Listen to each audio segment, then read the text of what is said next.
tumekuwa tukijifunza kuhusu siku za mwisho.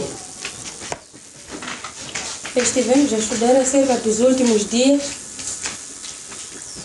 Lakini unyakuo wa kanisa, mas também o arrebatamento da igreja na matukio yanayofuatia baada ya unyakuo wa kanisa, e os eventos que vão acontecer depois do arrebatamento da igreja. Ndio mtiririko wa somo tuliona. Esse é o estudo que nós estamos a ter agora. Na tayari tulishajifunza kuhusu maana ya injili. E nós já vimos acerca do significado do evangelho. Injili ya Yesu Kristo ndio inayozaa kanisa hai la Yesu Kristo. O evangelho de Jesus Cristo é o que nasce ou que dá origem à igreja de Jesus Cristo. Kuna injili mengine huko yanazaa watu wa dini. Existem outros tipos de evangelho que depois dão origem a pessoas religiosas. Injili mengine yanazaa watu wa dini ambao wanakuja kwa jina la Yesu lakini matendo yao wala hayafanani na Yesu kabisa. Outros evangelhos somente trazem pessoas religiosas, mas eles não têm atos que mostram que essas pessoas são salvas. Kwa hiyo tulianza safari yetu kwanza kujua injili ya Yesu Kristo ni ipi tofauti na injili zingine. Então nós começamos nossa jornada a falar sobre o evangelho e a ver os diferentes tipos de evangelho.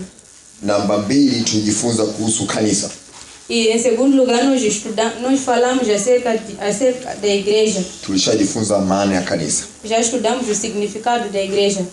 Na kwamba mmiliki wa kanisa ni nani? E também estudamos acerca do dono da igreja. Na kwamba kanisa lilianza lini tumeshajifunza. E também quando ele começou a igreja já estudamos. Na kwamba kusudi la kanisa kuwepo duniani ni lipi? Mas também o propósito da igreja estar aqui no mundo. Tumeangalia pia asili ya kanisa ni lipi? Ni ipi asili? Mas também nós vimos a importância da igreja. Tukaangalia pia kunyakuliwa kwa kanisa. Mas também vimos acerca do arrebatamento da igreja. Tumekuwa na wakati mzuri sana kila wakati tulipokuja kwenye fundisho hili. Então nós passamos por bons tempos a estudar acerca desse estudo. Namba 3 tumeshajifunza kuhusu unyakuo ni nini. Número 3 também já estudamos acerca do que é o arrebatamento. Na unyakuo utatokeaje? E como é que vai ser, como é que vai acontecer o arrebatamento. Lakini unyakuo utafananaje? Mas também como é que vai parecer o arrebatamento. Na mambo mengi yanayohusu unyakuo. Tumeona kuhusu unyakuo tushajifunza, tumetoka huko. Mas também muitas outras coisas acerca do arrebatamento vimos muita coisa acerca disso. Namba 4 tumeshaangalia kuhusu siku za mwisho. E número 4 também já vimos acerca dos últimos dias. Siku za mwisho. Os últimos dias. Tumeona siku za mwisho ni nini? Também vimos o que são os últimos dias. Na kwamba zinaanza lini hizo siku za mwisho. E também quando é que começam esses últimos dias. Na kwamba kuna nini kwenye hizo siku za mwisho. Tumeshaangalia mambo yanayohusu siku za mwisho. O que tem dentro desses últimos dias? Já vimos o que são acerca desses últimos dias. Ni muhimu nikarudia hapo leo kwa sababu ya umuhimu wake. É importante, eu vou repetir por causa da sua importância. Kuanzia pale kuzaliwa kwenye ule mstari wetu wa Biblia, the Bible timeline. Começando mesmo pela igreja, onde é que começou o início da terra. Miaka 1400 kabla ya Kristo kuzaliwa, Adamu akaumbwa. 4000 anos antes de Jesus Cristo ser nascido, Adão foi criado. Maisha mengi yalipita sana, watu wengi sana mpaka Musa. Muita coisa aconteceu até mesmo o tempo de Moisés. Wakati wa Musa ukafika ambapo alipewa sheria. O tempo de Moisés chegou e aí onde foi dado a lei. Kwenye mlima ulioitwa Sinai. No monte de nome Sinai. Sinai jina lingine ni mlima Horebu. O outro nome de Sinai é Horebu. Kisoma Biblia mlima Horebu basi ni jina jingine tu la mlima huo ndio unaitwa Sinai. Se for estudar na Bíblia, encontrar esse nome Horebo também tem o mesmo significado que Sinai. Biblia inasema kuanzia wakati wa Musa sura hivyo. Hapa kwanza Musa alienda mpaka wakati fulani akamaliza ule msimu ukaisha baada ya Yesu Kristo amekuja. Então Wakati wa sheria za Musa ukaisha baada ya Yesu amekuja. Então chegou o tempo de Moisés e as leis de Moisés, mas chegou o tempo também que terminou esse tempo das leis. Na kwa hiyo ukitazama hayo yote unagundua kwamba Yesu alipokuja Yesu akazaliwa, nyota ya mashariki kaonekana, akaishi miaka 33, akaishia kusulubiwa, lakini aliposulubiwa akazikwa, alipozikwa akafufuka kama kidogo, akaja akapaa kwenda mbinguni. Kwa hiyo kuna kamuda kadogo sana hapa, alipopaa kwenda mbinguni kuna kamuda ka siku 10 kalifuata, Roho Mtakatifu akashuka, kanisa likaanza. Muda wa kanisa ukaanza. Então, Jesus Cristo depois nasceu, viveu durante 30 dias, depois ele foi crucificado, depois da sua crucificação ele ressuscitou. Quando ele ressuscitou, viveu durante 40 dias, mas depois dos 40 dias ele voltou ao céu e depois tivemos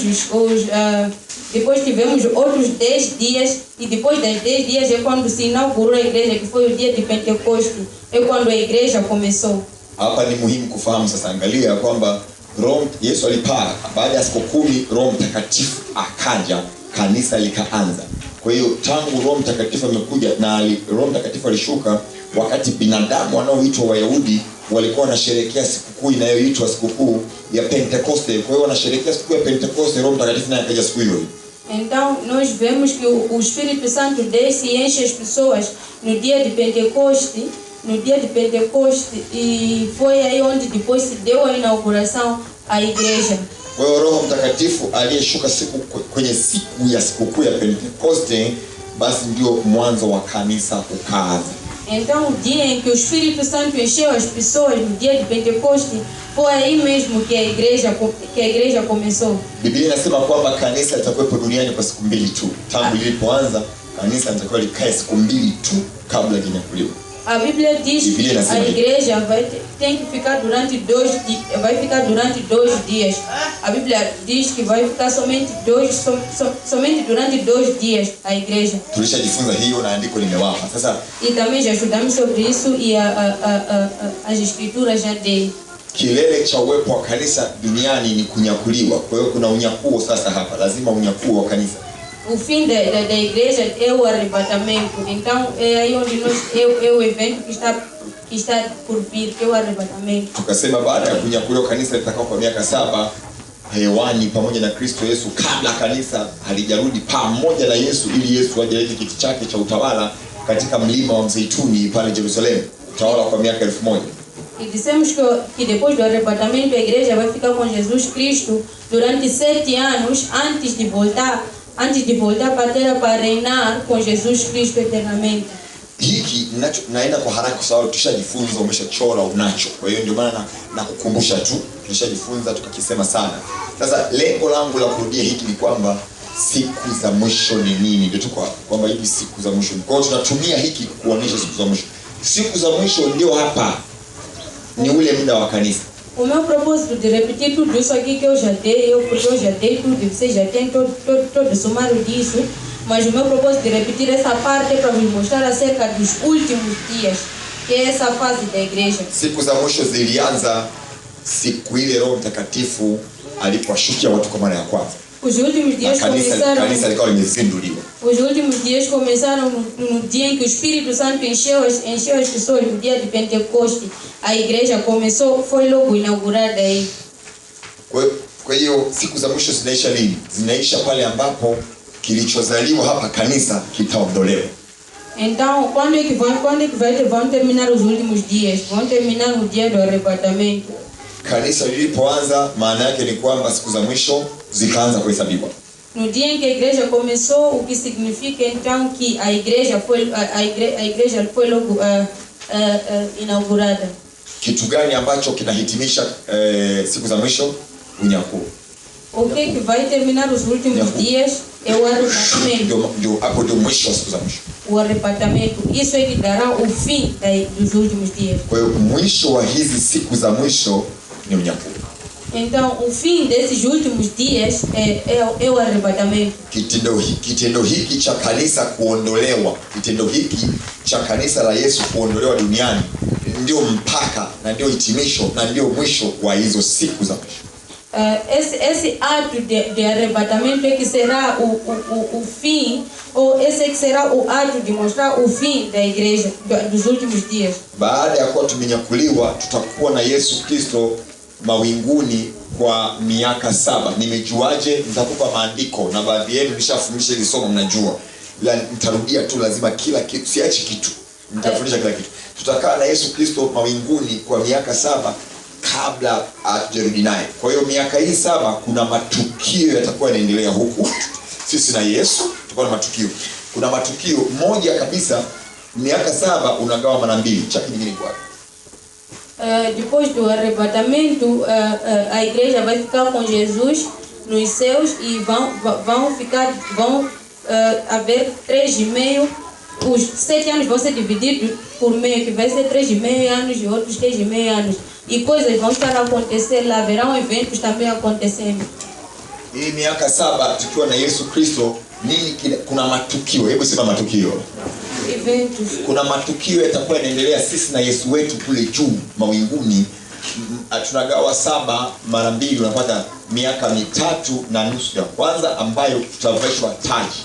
Ziko aina 5 za taji ambazo kila mmoja wetu atavishwa, inategemea. Tunaweza kunyakuliwa ukaishia kuvishwa taji aina moja tu kutokana na ulivyoishi. Umeokoka sawa, lakini uliishije kwa uaminifu? Ulijitunzaje? Ulifanyaje kazi ya Bwana? Ulikuwa mwaminifu kwenye kufundisha, kwenye kuonya, kwenye kukemea? Ulikuwa mwaminifu kwenye kusikiliza? Ulifundisha, ulitendea kazi kwa kiwango gani? Mafundisho uliyofundishwa ulitendea kazi kwa kiwango gani? Ulipopitia majaribu ulivumilia kwa kulalamika au ulivumilia ukifurahi? Yaani hizo taji ni aliyeokoka na akanyakuliwa, sasa anavishwa taji sawa sawa na alivyoishi duniani. Kwa hiyo kuna wengine watavaa taji moja, wengine mataji 2 tu, wengine 3, wengine 4, na kuna wengine watavaa mataji 5 yote, yani yeye peke yake. Taji la kwanza yumo kaitwa, anapigwa, anarudi. Taji la pili kwa waliofanya hivi, na yeye yumo tena, la pili anapata mpaka 5. Na kuna mwingine hata moja hatapata. Ila kanyakuliwa, ila taji hatapata hata moja. Wako depois do arrebatamento haverão eventos durante 7 dias. Os primeiros 3,5 anos vão ser de evento de se dar coroas. Então tem 5 tipos de coroa, e com o tempo eu de vos dar com escrituras e tudo dos tipos de coroa. Então existem pessoas que vão conseguir ter as 5 coroas de acordo com o que eles faziam, de acordo com os seus atos na terra. Na kwa hiyo miaka 7, nusu ya kwanza ya miaka 7, miaka 3.5 ni kuvikwa taji sawa sawa na mpendo uliyenyakuliwa ulivyoishi. Então os primeiros 3,5 anos vai ser para se dar coroas, e a coroa vai ser dada, a coroa que você vai, as coroas, o número de coroas que você vai ser dado vai ser de acordo com a vida que você viveu quando ainda estava vivo. Nusu ya pili ya miaka 7 ni miaka mingine 3.5, ni wakati wa harusi ya mwana kondoo. Neno zuri, ndoa kati ya Yesu na kanisa. Ndoa maana yake ni fungamano. Então os outros 3,5 anos será o ano do casamento, o casamento entre a igreja e Jesus Cristo. Pale ambapo sasa tumenyakuliwa, tumeshavishwa taji sawa sana, kila mtu ana taji lake sawa sawa na alivyo, na wengine hawana hivyo. Lakini kisha malizika hiyo, inakuja kipindi, unakuja msimu sasa ambapo Yesu Kristo na kanisa lake, Yesu na sisi tutaunganishwa naye milele. Yaani itatangazwa rasmi kwamba sisi na Yesu tuko pamoja milele. Baada ya hapo hatutaachana na Yesu abada. Então depois do evento de coroas, de se dar coroas de acordo com os seus atos na terra, Depois teremos os outros 3,5 anos, que vai ser o tempo de casamento entre Jesus Cristo e a igreja. Depois daí viveremos eternamente e seremos somente um. Jesus e a igreja seremos somente um. Na atakayekuwa anafungisha hiyo ndoa ni Mungu Baba mwenyewe. Atakayekuwa anafungamanisha, anatangaza kwamba natangaza kuanzia sasa Yesu Kristo mwanangu huyu na kanisa lake hili kuanzia leo wako pamoja na hawataachana milele kabisa. Atakayefungisha ndoa hiyo ni Mungu Baba wa mbinguni, na watazamaji na ni malaika wa mbinguni wote kwa ngazi zao na nafasi zao mbalimbali.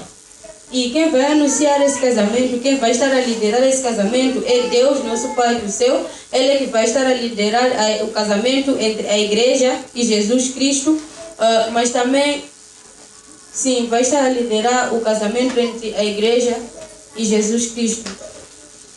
Naona. Kwa hiyo somo letu linahusu siku za mwisho. Maana yake kipindi cha kanisa chote kabla ya unyakuo. Lakini somo letu linahusu kunyakuliwa kwa kanisa. Lakini pia na matukio baada ya unyakuo. Ndio nimekuambia kuna matukio hayo baada ya unyakuo, nimekueleza sisi huku. Lakini wakati huo miaka 7 hii, miaka 3.5 ya kwanza ni dhiki kwa walioachwa na unyakuo duniani huko. Lakini miaka 3.5 ya pili nyingine, 3.5 ya kwanza na 3.5 ya pili, hii nyingine ni dhiki kuu kwa hao walioachwa watapita. Kwa hiyo sisi tunaya kwetu huku wakati huo miaka hiyo kinachoendelea kinye walioachwa kipo kinachoendelea. Kwa hiyo ni somo letu siku za mwisho, unyakuo wa kanisa na matukio baada ya unyakuo. O nosso estudo envolve os últimos dias, o arrebatamento da igreja e o arrebatamento da igreja e os eventos depois do arrebatamento da igreja. Sasa kwa hiyo baada ya kusema hayo nilikuwa nikizungumzia masuala haya.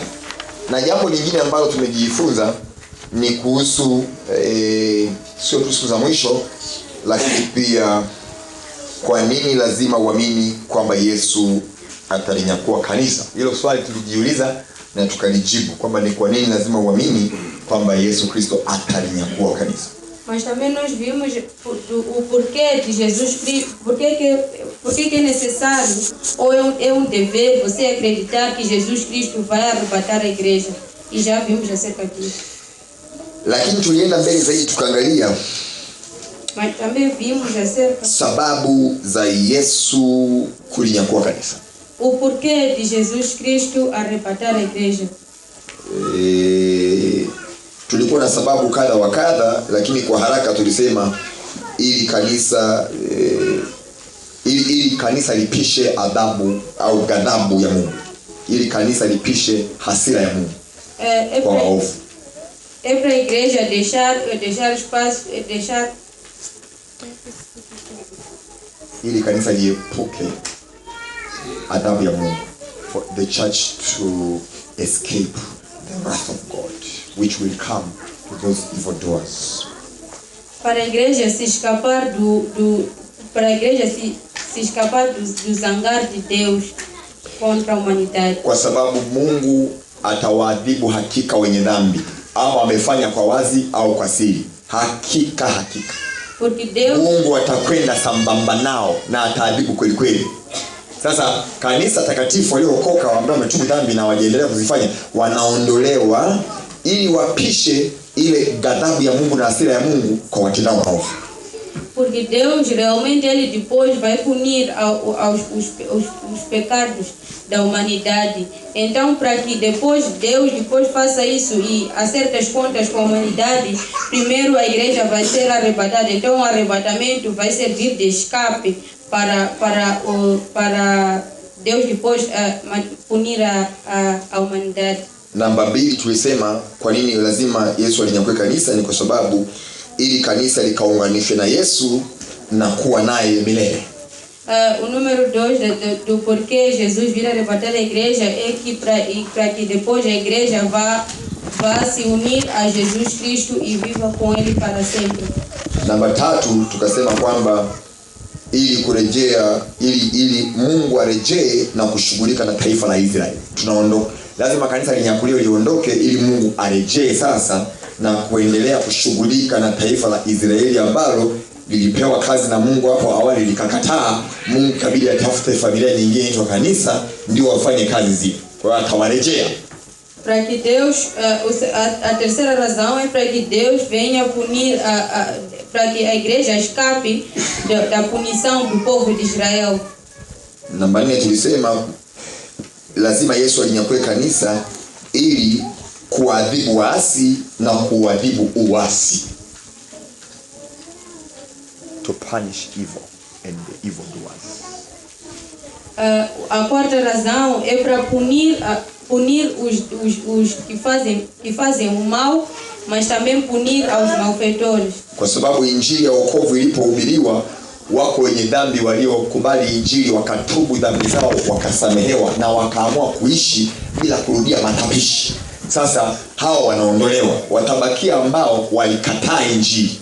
Na wengine waliokoka wakaenda mbele wakaacha injili wakarudi kwenye dhambi. Na kuna wengine ambao walijiunga na walokole tu ila wenyewe walikuwa hawajaokoka, wataachwa na unyakuo. Kwa hiyo lazima kanisa linyakuliwe ili Mungu aadhibu wenye dhambi. Yote iko hapo. Narudia. Lazima Mungu alinyakue kanisa ili awaadhibu wenye dhambi. Jesus tem que arrebatar a igreja para que depois ele punir a humanidade. Kwa sababu kanisa ni wewe uliyookoka na kutubu dhambi. Porque a igreja é você que nasceu de novo e que já confessou seus pecados. Tunapokuambia acha kuwa mwenye dini ya Kikristo, okoka, usifisi ni wajinga. Tunaelewa haya mambo. Quando nós falamos para ti, você deixe de ser religioso e seja salvo de verdade, não é que nós estamos bem, nós estamos bem, nós sabemos o que estamos a dizer. Dini sio chochote, si lolote. Wokovu ndio mambo yote. Religião não é nada, mas a santidade é que é tudo. Kuna watu ambao existem pessoas wataachwa na unyakuo, serão deixados pelo arrebatamento. Na tulishaongelea hii tukasema kwamba watakaoachwa na unyakuo ni wale walioikataa injili ya Yesu kabisa, wakagoma kuokoka, wakashikilia dini. Que são os que negaram o evangelho e eles somente preferiram se apegar à religião. Unamwambia okoka, anasema mimi ni Mkatoliki, nishaokoka huko kwenye kigango, kwenye nani, kwenye ile nini wanasema charismatic huko na mimi nishaokoka. Você tenta pregar o evangelho para eles dizem que não, eu já sou religioso, eu sou da igreja católica, sou carismático. Unaambia tubu dhambi, okoka, uanze kuishi kama waliookoka wanafuata Biblia. Mimi kule Morovani kwetu sisi wokovu siku umekuja. Você diz para ele, seja salvo, você diz sisi na wokovu na sisi naokokaga na sisi. Eu não posso, eu sou da igreja luterana ou sou da igreja de Moraviana, porque sou de lá, sou religiosa, então não posso aceitar. Unamwambia wewe kuna dini na kuna kuokoka. Sisi siongelei dini, naongelea kuokoka. Uhusiano wako wewe na Yesu Kristo mkoje? Então nós dissemos para ti, seja salvo, confesse seus pecados e seja salvo. Não, a diferença entre a religião e estar salvo, aceitar a Jesus Cristo. Kuna mafundisho ndani ya Biblia ambayo aliyeokoka anayafuata, ambayo haya mafundisho kwenye dini yako unaipinga. Haya mafundisho yako kwenye Biblia, kule kwenye dini unapinga. Existem estudos que estão na Bíblia que nós vemos para dizer que essa pessoa que está salva, mas essa religião que você diz estar, ela não vai de acordo com esses estudos da Bíblia. Ukisema hata wewe umeokoka kwenye dini yako, mimi dini yako sina shida nayo. Lakini tuongee umeokoka, si umeokoka ubatizo kwa aliyeokoka, Yesu Mwokozi anasema tubatizwe kwa kutumbukizwa kwenye maji mengi. Hiyo je? Tá bom, eu não tenho problema com a tua igreja, está bem, você não tem problema com a tua religião. O que essa religião diz acerca do batismo? O batismo na Bíblia diz que você tem que ser mergulhado todo na água, está bem, agora me diz, você está salvo? Yesu anasema ukishaokoka ubatizwe tena kwa kutumbukizwa kwenye maji mengi na kama yeye Yesu aliyobatizwa kwa kutumbukizwa kwenye maji na kuibuliwa. Si umesema umeokokea huko? Haya, hiyo je ubatizo? Umeokoka bado? Está bem, você diz que é salvo, você diz que aceitou a Jesus Cristo, mas Jesus Cristo, ele mesmo, ele diz que depois de você nascer de novo, você tem que ser batizado, e o batismo tem que ser de você ser mergulhado todo na água. Está bem, o que é que diz a tua religião acerca desse batismo? Será que você ainda é salvo? Sababu nyingine ya tano, tulishasema sababu ya tano kwamba sababu za Yesu kuja kulinyakua kanisa, sababu ya tano ni ili kwamba aweze kutimiza ahadi na unabii aliyoutoa. Alitoa ahadi na unabii kwamba atakuja kutuchukua atupeleke, atakuja kutunyakua atupeleke. Ameenda kuandaa makao ili yeye aliko kule na sisi tuwepo. Aliahidi asipokuja ataanza kuwa muongo Yesu, na Yesu sio muongo, lazima aje. Então é para também concretizar as profecias já ditas e o que ele mesmo Deus disse e prometeu. Então ele virá para concretizar isso aí. Se ele não vier, isso vai dizer que ele é mentiroso e Deus não é mentiroso. Kwa hiyo sababu ya Yesu kurudi kutunyakua ni kwa sababu atimize ahadi yake pamoja na unabii aliyoutoa kwamba atakuja siku moja kutuchukua atupeleke kule kwenye makao aliyoenda kuyaandaa. Então, a quinta razão é para cumprir a promessa que ele deu, mas também cumprir as profecias já dadas que ele virá. Sababu ya ngapi sisi tunaenda? Ya saba sisi. Ya sita. Ya sita. Tulisema kwamba lazima Yesu aje kulichukua kanisa ili kukomesha ufalme wa shetani. A sexta razão é para depois para que Deus depois puna o reino das trevas. Namba 7, lazima Yesu alinyakue kanisa, akunyakue wewe na mimi, tukikutwa tuko vizuri tutanyakuliwa, ili aweze kurejesha upya na mema yake yote kabisa. Restoration, to restore everything as he planned previously. A sétima razão é para depois ele restaurar a sua graça. Kwa hiyo lazima aje alichukue kanisa ili michakato mingine iende, alafu kule mwishoni basi kutakuwa na mbingu mpya na nchi mpya. Então para depois no fim haverá novo céu e uma nova terra. Hiyo mbingu mpya tena hiyo nchi mpya itakuwa na hali ya utoshelevu, itakuwa imebalance kila kitu sawa sawa na alichokusudia Mungu Yesu mwenyewe wakati wa uumbaji pale mwanzo alipoumba kabla ya uasi. Kulikuwa mambo yamebalance. Então, nesses novos céus e novas terras, as coisas vão estar balançadas, tudo vai estar no seu lugar, tal como ele quis que isso acontecesse desde o início da terra. Lakini kwenye mtiririko wa yaliomo kwenye somo letu sasa namba 7, tulizungumzia namba 7 kwamba Mungu alihubiri unyakuo tangu agano la kale, ila tu wanadamu walikuwa wabishi kuelewa.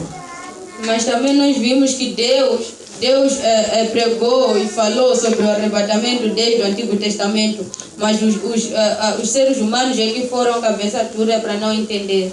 Hapo ndipo tupo sasa. É aí onde nós estamos agora. Kwa hiyo muda wote huu nilikuwa nakupa tu marudio ya ambayo tumeyapitia safari yetu tangu tumeanza, tumeangalia vitu gani. Leo tuko hapo kwamba Mungu alihubiri somo hili la leo hili tunajifunza hili la unyakuo tokea agano la kale, isipokuwa wanadamu tu wabishi kuelewa, wagumu. Então agora nós estamos aqui, estamos a pregar. Agora nós vamos falar que de Deus ele pregou e falou acerca do arrebatamento desde o Antigo Testamento, mas as pessoas não entenderam. Mungu alihubiri kwa maneno somo hili na akahubiri kwa vitendo somo hili, bado watu hawaelewa. Ele pregou por palavras, mas também pregou por obras e atos, mas mesmo assim seres humanos não entenderam. Na mifano, sikukupa mifano, isipokuwa nilianza kukufundisha mfano wa kwanza. Tulizungumza kuhusu kile kinara cha taa 7. Por exemplo, the seven lamps. Sim, por exemplo, nós demos juntos exemplos como os 7 candeiros. The lamp, how do you call it? The lamp. How do you call it in Portuguese? Candelo, candelabro. Ah, candelo. Okay, candelo. Good. So we have a candelo here.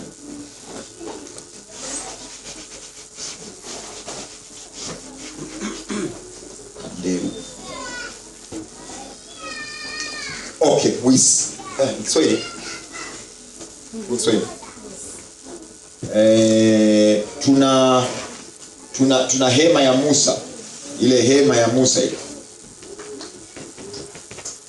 Então nós temos o tabernáculo de Moisés, aquele tabernáculo. Tabernáculo. Sasa kwa hiyo kwenye hema ya Musa kuna ua wa nje huu. Então nós temos a parte de fora do tabernáculo. The outer court, ua wa nje huu. Alafu kuna hapa pameezekwa kaeneo. Hapa chumba hiki kinaitwa patakatifu. Então nós temos a parte santa do tabernáculo. Hapa panaitwa patakatifu, patakatifu. Então depois temos a santa parte da mais santa parte do tabernáculo. Sasa hapa kwenye hiki hapa patakatifu kuna furniture za aina 3. Hapa. Então na parte santa, que é a primeira parte do tabernáculo, tem 3 furnitures. Are we okay? Okay. We have 3 vessels. We have 3 vessels here in this room. Okay?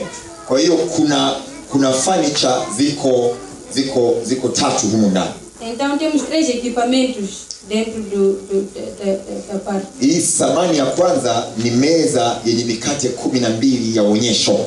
Então o primeiro equipamento é uma mesa que tem 12 pães. Kuna madhabahu hapa kafanya cha pili. Hapa ndio pa kuchomea uvumba. Unaweka moto hapo, unaweka uvumba pale, uvumba ukiwaka unauchota, unaweka kwenye chetezo. Então depois temos ili uingie na chetezo huku sasa kinatoa moshi. Kwa hiyo hii ni kama madhabahu, unawasha moto, unauchoma ule uvumba, alafu unauchota uvumba ulioungua, unaweka ndani ya kitezo ili kuwa ni mkuu aingie huku akiwa ameshika kitezo kinachotoa moshi wa uvumba. Então depois temos o altar de fogo. Lakini wakati huo hapa kuna furniture ya mwisho ambayo ni kinara cha taa 7. E o terceiro equipamento é os 7 candelos. Ambayo ndio hii sasa. Que é este aqui. Ndio. Nilikuwa nakuleta kote kule ili ujue kwa nini hii tumeichora hapa kwa nini. Kwa sababu ni kafani cha kamoja tu ndani ya hapa ni kinara kamoja alafu kana taa 7. Ukihesabu kuna taa ya kwanza, ya pili, ya 3, ya 4 hapa katikati. Alafu taa ya 5, taa ya 6, taa ya 7. Unawasha hapo kinawaka kitaa kinawaka vitaa 7. Ila ni kafani cha kamoja. Então o candelabro tem 7 luzes. 7 luzes nesse candelo. Kwa hiyo tunaondoka sasa hapa. Tunaondoka na kafani cha ketu aka kinara cha taa 7. Ndio tuzungumze. Uone kwamba Mungu alihubiri kuhusu unyakuo. Na mambo mengine amehubiri, lakini alihubiri pia kuhusu unyakuo. Vile tu watu wamegoma kumwelewa. Então saímos do tabernáculo e só vamos explicar acerca de equipamento que é os 7 candelos. Então nós vamos ver que Deus pregou acerca do evangelho e pregou acerca do arrebatamento mesmo no Antigo Testamento.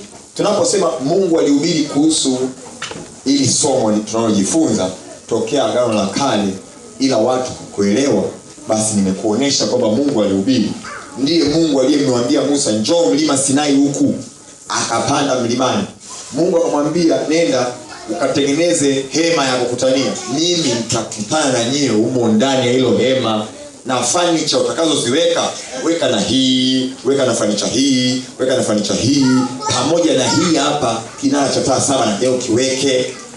Então Deus, quando estava com Moisés no Monte Sinai, quando estava a lhe dar instruções de como vai ser o tabernáculo, então ele deu essas instruções e os equipamentos que vão estar aí no tabernáculo. E tinha 3 equipamentos e sendo um deles esses 7 candelos. Então hoje nós vamos falar acerca dos 7 candelos. Haya. Baada ya kuwa tumefika hapo, nataka nikupeleke sehemu nyingine nzuri. Sasa tuongelee kinara cha taa saba hiki hapa. Sasa tunacho kitako chake hiki, kitako ili sianguke, alafu kuna uti wa mgongo huo katikati na matawi matatu huku na matawi matatu huku, na hiki automatic cha katikati na taa yake hapo juu.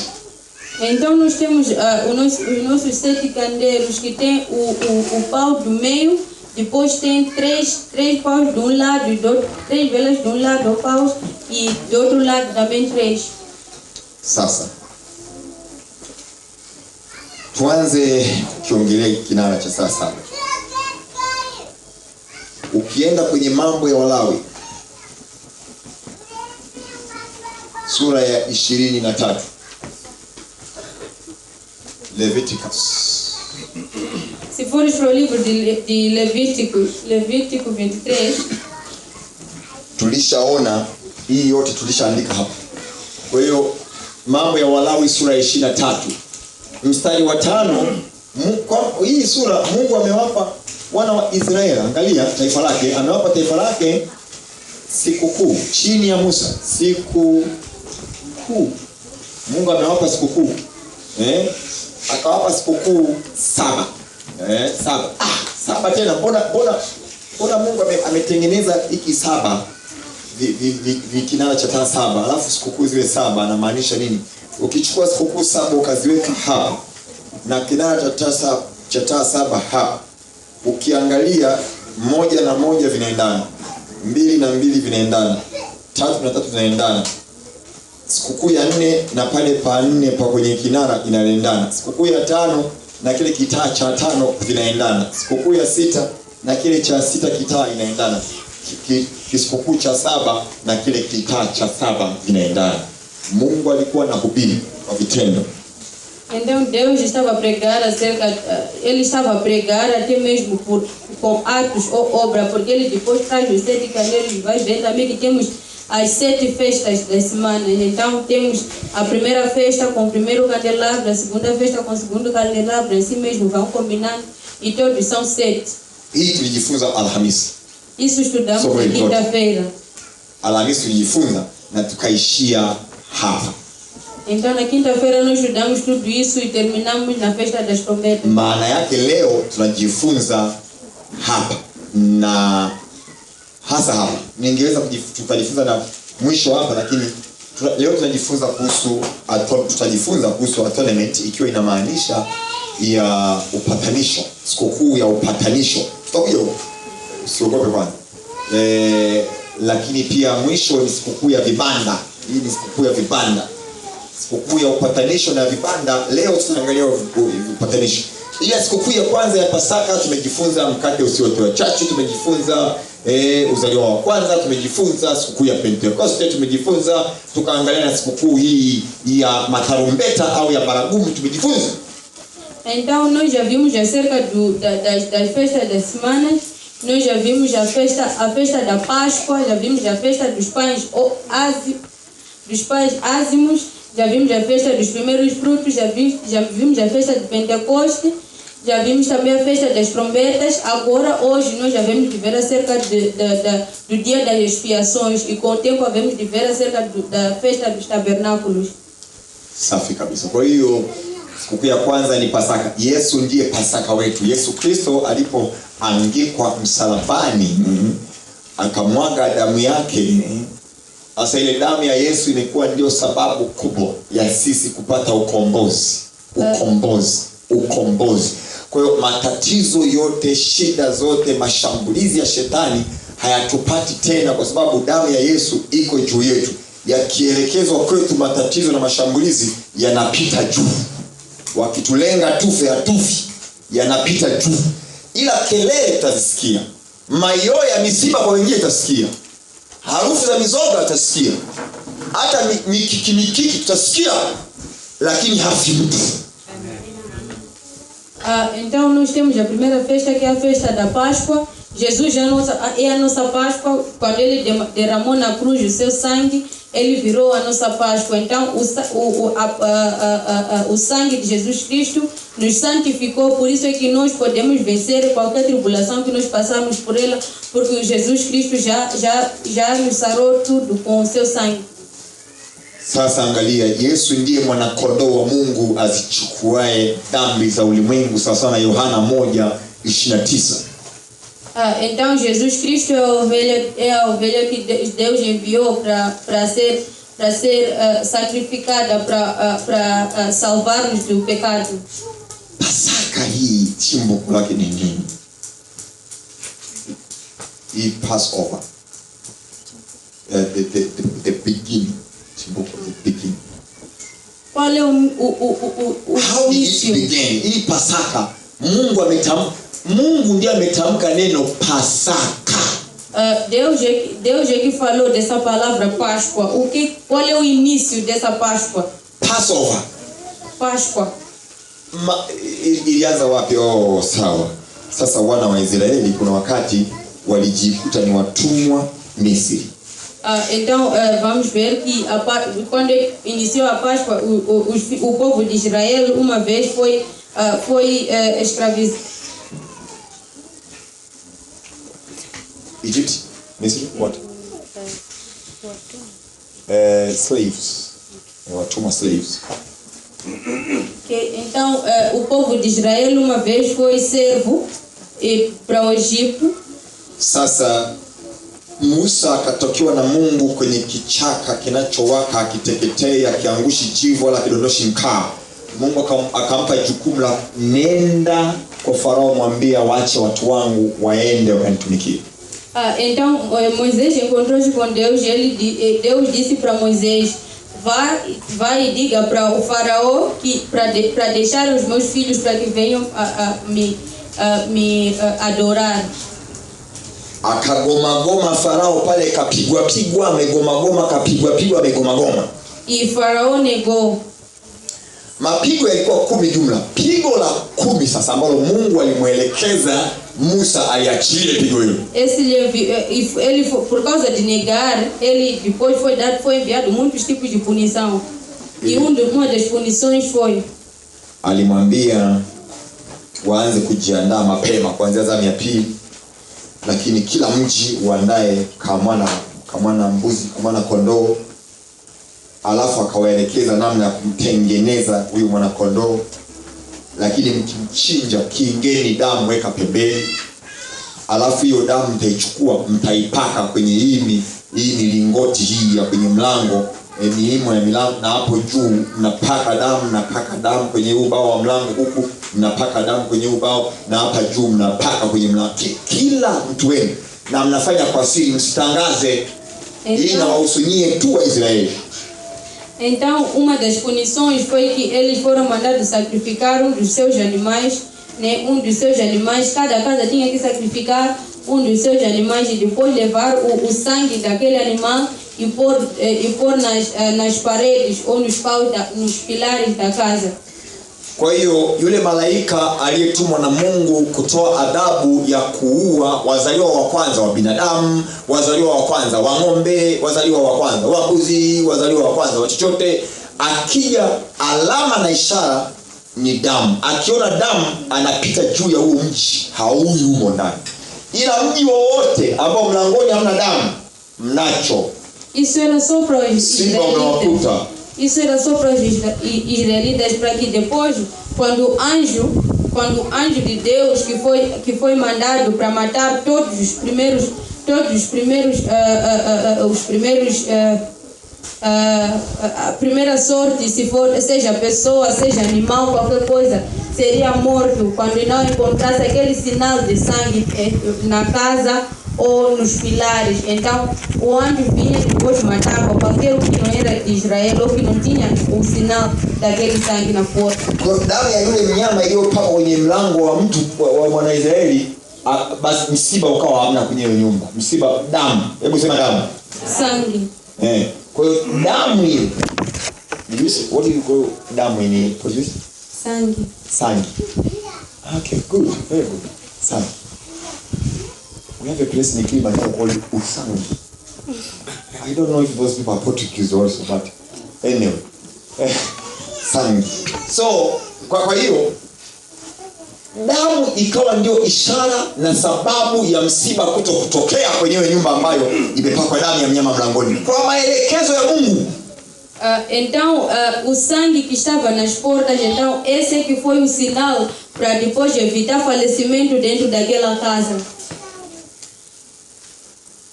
Hiyo ilifanyika na Mungu alitoa maelekezo, kumbe alikuwa anaongea kwamba atakuja mwana kondoo sasa ambaye hana mawaa, hana dhambi, hana mashaka, kondoo ambaye hajajichafua. Yesu Kristo ndiye mwana kondoo wa Mungu azibaibaye dhambi za ulimwengu. Atakuja atamwaga damu msalabani, na yeyote atakayemkubali Yesu akaokoka. Acha dini haina damu, Yesu ndiye mwenye damu.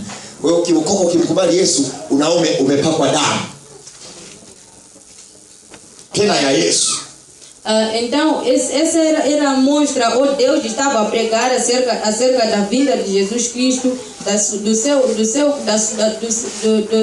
da crucificação dele, que ele depois foi crucificado, com ele limpo, sem pecado, ele foi crucificado e o seu sangue foi derramado por nós que somos a igreja. Todo aquele que é salvo, depois é salvo pelo sangue de Jesus Cristo, mas não o religioso não é salvo. Ndio maana Biblia inasema kila aliyeokoka ni kuhani, anafanya kazi ya kuhani. Unapomwambia mtu tubu dhambi, okoka, mpokee Yesu, akikubali, wewe umekuwa sababu ya yeye kupakwa damu ya Yesu. The priest. Então, por isso é que nós, depois todo aquele que é salvo é o The priest is like a pastor, the minister, priests, those who are taking care of the worship services. Not parish. No. The priest is the servant in the church. Então, por isso é que todo aquele que é salvo, ele é um ministro de Deus. Ele é um ministro de Deus. Ou ele pode ser um pastor, pode ser qualquer coisa, mas ele ser um ministro de Deus. Que quando alguém olha para ti, ele vê o sangue de Jesus Cristo em ti e você é salvo pelos teus atos. Anakuwa, kwa hiyo wewe ni mtumishi wa Injili, you are a priest. Wewe ni mtumishi wa Injili, mtumishi wa Mungu. Então você é um servo de Deus, você é um servo do evangelho. Kwa hiyo unapomwambia mtu atubu dhambi aokoke, wewe unakuwa ni sababu ya huyo mtu kupakwa na damu ya Yesu Kristo. Maana yake, então quando você fala para alguém de Jesus Cristo, você prega para alguém, você vai ser a razão da pessoa ser salva. Kwa kupakwa kwake damu huyo, maana yake adhabu na ghadhabu na mapigo ya Mungu hayatamhusu. O que quer dizer que para essa pessoa já está ser lavada também pelo sangue de Jesus Cristo, basta ser lavada com o sangue de Jesus Cristo, essa pessoa será salva e estará já longe ela já estará longe dos pecados e das punições de Deus. Haya, nikuoneshe kitu hapa kabla sijaondoka, na nadhani ni cha muhimu. Nikuoneshe kabla sijaenda kwenye pointi nyingine. Turudi kwenye ule mstari wetu wa Biblia, Musa na wenzake, lakini Yesu Kristo, alafu kanisa unakunyakuliwa. Tuliongelea hayo na mengine huko. Então vou mostrar agora o gráfico, falar de algo muito importante antes de ir para outro ponto. Hii ni kalenda ya matukio ya utendaji kazi wa Mungu. Esse é o calendário dos eventos do que Deus vai fazer. Hii unaiwekaje hapa? Hapa iko wapi? Hii kalenda yote, matukio haya yote yako sehemu gani kwenye huu mstari? Onde é que vai expor todo esse calendário que está aí das 7 festas e tal, nesse outro gráfico? Kwa sababu tukio hili la Pasaka, kwa maana ya kwamba damu ya mwanakondoo imemwagika, ndio inakuwa namba moja. Maana yake sikukuu ya Pasaka, basi maana yake iko hapa. Hii ndio namba moja. Sawa? Alimwaga damu msalabani, si ndio jamani? Kwa hiyo kumbe hii hapa inaanzia hapa, Yesu akiwa msalabani. Ndio siku inaanza ya kwanza ya Pasaka. Então a festa da Páscoa, onde é que podemos nós pôr nesse gráfico? Então vamos pôr aí, tem o quadro que está a ser desenhado. Lakini ya pili iko wapi? Ya pili ni kuzikwa. Kwa hiyo immediately baada ya kuwa alikufa msalabani akazikwa. Kwa hiyo sikukuu ya pili kwa sehemu fulani tu, baki muda tu kidogo. Então a festa a festa dos pães ázimos é a sua ressurreição. Siku ile alipokufa msalabani ndio siku ya tena kazikwa haraka kabla sabato haijaanza. Então ele foi enterrado muito rápido, muito antes do dia do sábado. Haya, kufufuka ni hii hapa. E depois namba 3. Kufa msalabani, kuzikwa, kufufuka. Hii kufufuka ni siku ya 3 baada ya kuwa alizikwa. Siku ya 3 iko hapa. Os pães ázimos é o seu enterro e a sua ressurreição são os primeiros frutos. Sikukuu ya 4 ni Pentecost. Ni ile siku ambayo ndio kanisa lilianza. Hii hapa. O quarto dia, que é o dia de Pentecoste, é o dia em que a igreja começou. Umeona hii furniture ukileta kwenye mstari wetu wa Biblia wa matukio inaanzia msalabani kwa Yesu, ndio siku ya kwanza inaanzia hapo, alafu yanajiongoza mengine. Haya. Então esse equipamento de 7 candeiros, quando nós lançamos nesse nosso gráfico do calendário de Deus também, nós já vemos de ver que é quase a mesma coisa, que começa logo na cruz, logo no dia que Jesus Cristo. Baada ya Pentecoste, maana kanisa kuanza, kuna muda mrefu hadi sikukuu nyingine ije ambayo ni hii hapa. Hii unyakuwa hapa. Kwa hiyo hii ni 1 2 3 4, hii namba 5. Ka namba 5 hapa. Então depois do dia de Pentecoste tem a festa depois do dia de Pentecoste, a festa de Pentecoste tem a festa das trombetas, que vai acontecer, que é o evento que já está próximo, que é o arrebatamento. Wewe mwenyewe utaendeleza mengine huko, mimi naishia hapa leo ili niendelee na somo langu la leo. As outras festas você vai continuar e vai terminar, mas hoje eu quero terminar aqui porque hoje meu estudo está aqui. Umeona kalenda ya Mungu ya matukio inapokwenda? Você está vendo como é que o calendário de Deus como está aí? Ni muhimu sana. É muito importante. Aya. Baada ya kuwa nimesema hayo, tumeshaangalia hii hapa, tukajifunza yeye ni mwanakondoo, damu yake ni ya muhimu kwetu. Haya, tumeangalia akazikwa, tumeangalia akafufuka, tumeangalia baada ya kuwa amefufuka alipaa, basi Roho Mtakatifu akashuka siku ya Pentecost.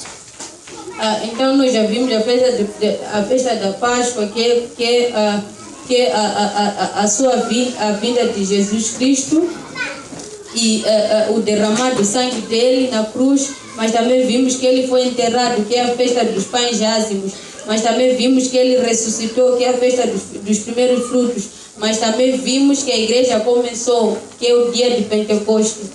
Sasa hii siku ya Pentecost hii hapa. Então esse dia de Pentecoste, no dia em que a igreja começou, inaitwa ile Penta manake ni 5, tulisema Alhamisi, Penta ni 5. Chama-se Pentecoste, esse nome Penta significa 5. Na sawa kuhesabu kwa lugha za watu hizi. Mmoja nafikiri kwa sio ni mono, eti. Alafu 2 ilikuwa sio ni Eu esqueci pouco como contar nessa outra língua. Mas parece que era menos. Try.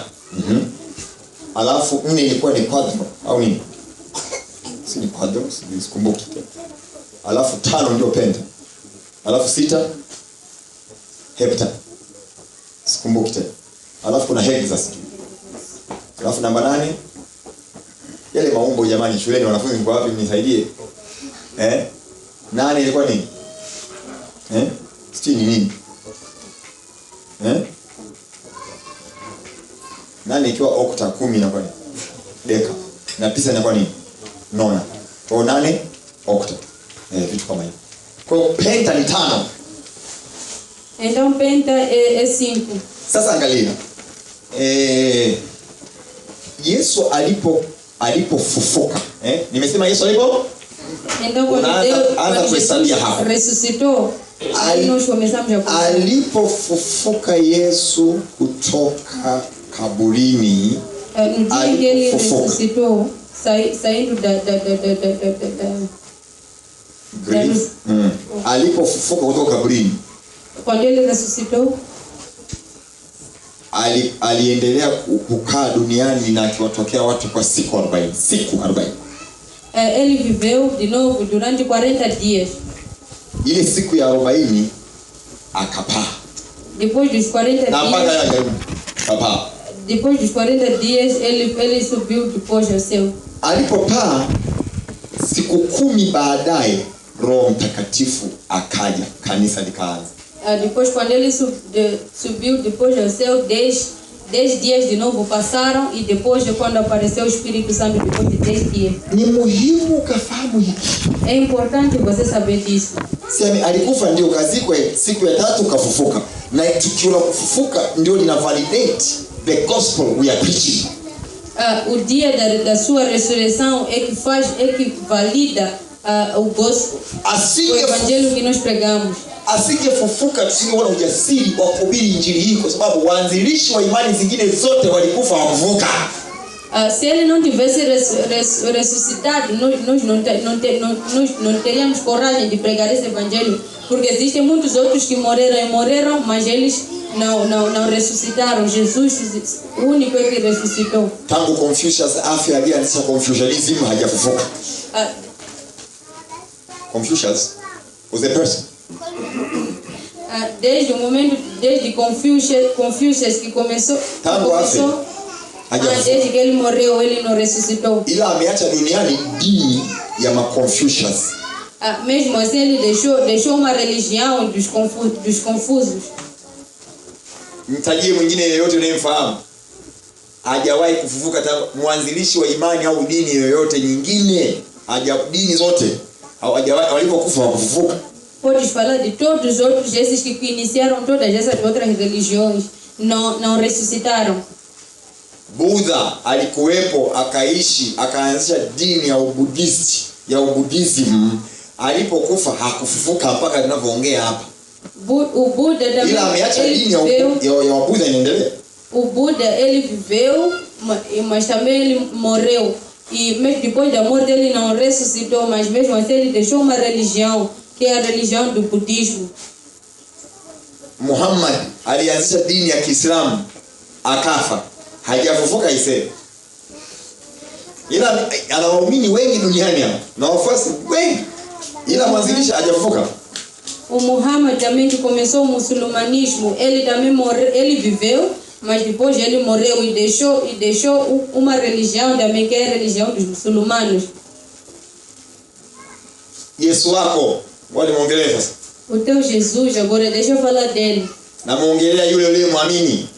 Falo daquele que você acreditou. Yule ambaye uliacha yote ukamfuata yeye. Esse que você deixou tudo para trás e você seguiu a ele. Yesu mwana wa Mungu. Jesus, filho de Deus. Mwokozi na mkombozi wako. Salvador e seu santificador. Jamani, alikufa hajafa? Ele morreu ou não? Vipi kuhusu kufufuka? Yuko hai. Amina, amina. Ressuscitou? Sim, ressuscitou. Amém. Sasa hii kufufuka ni jambo la msingi sana hivi. Kwetu sisi, yani ujanja wetu wote ni tukio moja la kufufuka kwa Yesu. Então essa ressurreição de Jesus Cristo é muito importante. Então tudo isso que nós pregamos, toda essa confidência que temos de pregar o evangelho é por causa da ressurreição dele. Tukio hili moja la kufufuka kwa mkombozi huyu Yesu mwokozi wetu tunayemfuata. Esse evento de ressurreição imetuweka sehemu ambayo tuna ujasiri wa kutosha. Nos deixou num lugar, num nível que nós temos uma confidência suficiente. Alipofufuka aliendelea kuwepo siku 40. Depois da ressurreição ele viveu durante 40 dias. Akapaa kwenda kutembelea makao na hajarudi mpaka sasa hivi. Ila yuko hai. Niamini mimi, yuko hai. Ele subiu aos céus e ele está vivo. Hajaenda kufia mbele huko. Ameenda kule ambapo ndio chemichemi ya uzima hiyo. Ele não foi morrer lá não, ele está vivo. Huko alikoenda hamna misiba. Ele lá onde ele foi, lá não existe falecimento. Naamini yuko hai. Amina, amina. Eu acredito que ele está vivo. Amém. Sasa alipopaa zikapita siku 10. Ile siku ya 10 ile Roho Mtakatifu akaja, kanisa likaanza. Kwa ina maana kanisa limeanza siku ya Pentecost ambayo ni siku ya 50 tokea kufufuka kwake. Ndio maana sikukuu ikaitwa sikukuu ya Pentekoste. Ni siku ya 50 tokea kufufuka. Tokea tukio kubwa kuliko matukio yote yanayotupa nguvu sisi. Então, o dia de Pentecoste é chamado Pentecoste porque depois da morte de Jesus, depois da ressurreição de Jesus Cristo, Jesus viveu durante 40 dias. Depois ele subiu ao céu. E antes do dia de Pentecoste, depois passaram-se também 10 dias. Depois dele subir, passaram-se 10 dias, no total de 50 dias. O que quer dizer agora Penta, que é o dia de Pentecoste? Depois de 50 dias da ressurreição de Jesus Cristo. Safi kabisa. Sasa hebu niambie, tuko wapi? Nitafute kwenye hii kalenda ya Mungu, wewe uko wapi? Então nesse calendário de Deus, onde é que nós estamos? Uko wapi? Tuko wapi? Umenyosha kidole wapi? Hapa, uko wapi? Umenyosha kidole wapi? Na uko wapi? Karibu ya namba 5. Karibu ya namba 5. Haya. Sawa. Tuko hapa. Yaani siku ya Pentecoste ilikuwa ni tarehe 17 mwezi wa 6 mwaka 33. Kuna watu bado wako mwaka 33. Sisi tuko mwaka leo 2018 somewhere. Tuko mbele sana. Yaani tangu itokee siku ya Pentecoste tumeiacha. Tuko mbele kweli. Siku ya Pentecoste ni mwaka 33. Anno Domini. Baada ya kuzaliwa kwa Yesu. Então, nós não estamos no dia de Pentecoste porque o dia de Pentecoste já passou, mas também nós estamos no dia das trombetas porque o arrebatamento ainda não aconteceu. O dia de Pentecoste aconteceu no dia 17 de junho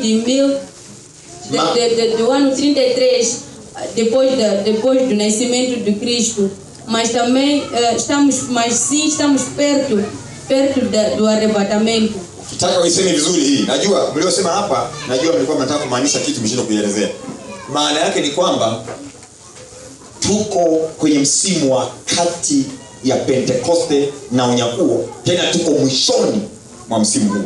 Então o que quer dizer que nós estamos no fim do tempo da igreja, que é o tempo de Pentecoste. Estamos quase já ao arrebatamento. Tangu Pentecoste ile Yesu Roho Mtakatifu aliposhuka karibia miaka 2000 imepita. Karibia ipite 2000 miaka. Tuko mbele no. Então desde o dia de Pentecoste, mais por aí aproximadamente 2000 anos passaram já desde o dia de Pentecoste. Estamos muito à frente.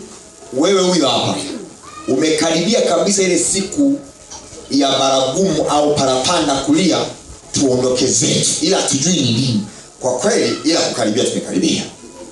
Você está aqui bem perto do dia das trombetas. As trombetas vão tocar e esse é o dia do arrebatamento. E eu te digo que estamos muito próximos. Jamani, kuna zile naamini wote hapa tumepanda mabasi. Kweli naamini kabisa. Tumepanda mabasi. Yeyote mwenye umri wa kuanzia miaka 18 kwenda juu. Naamini umepanda basi kwenda popote. Sasa sikiliza. Kuna ile ukienda unatoka Dar es Salaam kwa mfano. Kuna viashiria unaanza kuona Morogoro umefika. Ila bado uko barabarani. Hivi ukifika Mikese unaanza kujua nini? Sio mbaya sana. Jamani pamoja. Mikese. Hivi ukienda ukaona kibao Kingolowila, unawaza nini? Na wengine mnaanza kupiga simu, jamani anakisheni mniwahi mjue niko Kingolowila, hiyo gari muwahi haraka ulipokea. Tumishi wahi kunipokea, niko Kingolowila. Vipi ukiwa junior seminary pale? Unawaza nini? Ukafika 8 kabisa kwamba wamepaki pembeni pale basi ili wa 8 washuke na wakupanda haibu. Tafsiri yake nini? Kimsingi umefika tu. Endelea. Então acredito que nós todos aqui já subimos transporte público saindo de um lado para o outro. Imagina você saindo de Dar es Salaam. Quando você já está chegar perto daqui de Morogoro, você já vê os sinais e você já vê os primeiros locais que já dão esse sinal que já está quase a chegar na terminal já de Morogoro. Quando já sei, você vê que incluí-la, você vê nane. O que isso quer te mostrar? Isso mostra-te que você já está perto de chegar na terminal de Morogoro. Yaani mimi naona kwa hali ilivyo, ninaona wapendwa basi letu hivi. Kwa kweli tumeshapita nane. Yaani ni kumfulani hivi tu. Mzambarau. Yaani nikiangalia hivi na Mzambarau tumeupita ule. Então, eu quando olho para esse nosso transporte que nós subimos, esse nosso carro que nós subimos, eu olho que nós já passamos até mesmo esse lugar de Nane, já estamos bem perto da terminal de Morogoro. Ndio kweli. Essa é a verdade. Tuko mwishoni sana karibia na Morogoro. Estamos bem perto, bem mesmo no fim do arrebatamento. Sasa kwa kifupi, agora em sumário, tulizungumzia kidogo sana kuhusu unyakuo. Itakuja siku nyingine nitaongelea vizuri sana, nikupe mambo mengi kuhusu unyakuo. Falamos pouco acerca do arrebatamento. Kimsingi leo tulikuwa tunaangalia tu kwamba Mungu alihubiri kuhusu unyakuo tokea Agano la Kale, watu wakuelewa. Então nós só estávamos a ver que Deus pregou e falou sobre o arrebatamento desde o Antigo Testamento, mas as pessoas não entenderam. Mambo ya Walawi ni kitabu gani? Ni kitabu cha ngapi kwenye Agano la Kale? Inaanza Mwanzo, inakuja Kutoka, inakuja nini? A Bíblia, o livro de Levíticos, é que número? É o segundo, o terceiro livro. Inaanza Mwanzo. Então começa Gênesis. Inakuja? Alafu? Êxodo. Mambo ya Walawi. Depois Levítico. Ni kitabu cha ngapi? Que é o terceiro livro. 3 namba ya Mungu mwenyewe. Sasa e 3 é o número de Deus. Hebu jiulize, kitabu cha 3 cha Agano la Kale Mungu anaongelea kuhusu nyakuo, jambo la Agano Jipya huko. Alikuwa anahubiri watu wajamuelewa. Então você pode começar agora a pensar que Deus pregou acerca do arrebatamento no terceiro livro da Bíblia. Ndio maana Paulo anasema mtu mwingine awe ni malaika toka mbinguni au hata sisi wenyewe au yeyote akija na kuhubiria injili nyingine, huyo na kulaaniwa na alaaniwe. Então por isso o apóstolo Paulo disse que se vier alguém, qualquer outra pessoa e vir pregar um evangelho diferente deste que eu prego para vocês, que ele seja amaldiçoado. Injili nyingine ndio. Kwa sababu tulisema Alhamisi Mungu Baba wa mbinguni ndiye mhubiri wa kwanza kabla hajawepo mhubiri mwingine yeyote. Yeye ndiye mhubiri wa kwanza, ndiye mchungaji wa kwanza, ndiye mwinjilisti wa kwanza, ndiye mwalimu wa Biblia wa kwanza. Yeye ndiye nani mwingine mtume wa kwanza. Yeye ndiye nabii wa kwanza. Kabla yake hakukuwa na mwingine yeyote. Yeye ndiye mambo yote. Porque nós vimos na quinta-feira que nós falamos que Deus é o começo de todas as coisas, Deus é o início de todas as coisas. Ele é o primeiro profeta, ele é o primeiro pastor, ele é o primeiro servo, ele é o primeiro de tudo. Na ndio maana mhubiri yeyote, nabii yeyote, anayejiita mtumishi yeyote kipindi chetu, akija ujumbe wake tusikilize, tuulinganishe. Si ni mhubiri? Mahubiri yake je, yanaenda sawa sawa na mhubiri original Mungu Baba wa mbinguni? Então, qualquer pregador, quando vir pregar para nós logo vamos começar a estudar esse alguém. Vamos começar a estudar esse evangelho que ele está trazendo para nós. Se o evangelho é o mesmo com o evangelho que Deus também pregou, porque o primeiro pregador é Deus.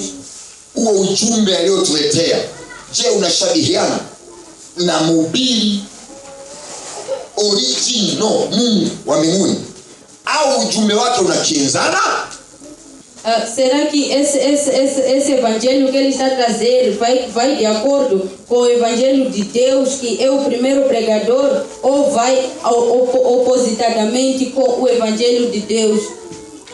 Hiki ndicho ambacho tumekizungumzia. Isso é o que nós falamos. Ndio maana ni vizuri ukamfahamu Mungu vizuri. Jifunze neno umfahamu Mungu vizuri. Ili uwe na uwezo wa kutofautisha wajumbe wa Mungu na wajumbe wa shetani. Ujumbe wa Mungu na ujumbe wa shetani. Mahubiri yatokayo kwa Mungu baba yako na mahubiri ya mashetani. Namna pekee ya kupona, mjue Mungu wako sana. Então, por isso é importante você conhecer o teu Deus. É importante você ler a Bíblia, saber as Escrituras e você conhecer o teu Deus. Para que você depois saiba diferenciar esse Deus dos outros deuses, saber diferenciar os servos de Deus e os servos e servos de outros deuses.